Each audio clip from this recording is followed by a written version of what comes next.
Hello, today I'll be showing you how to zoom in your screen on Google Chrome homepage or any website. Because sometimes the websites have so small of the font for their words, so then it becomes hard to see them.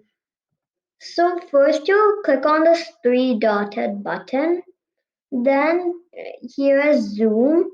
If you go a little bit to right of zoom, there's this plus.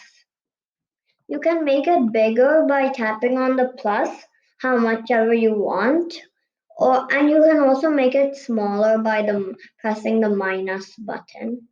I would prefer having 100, but if it's still really small, then you can always make it bigger, or if it's too big, you can always make it smaller.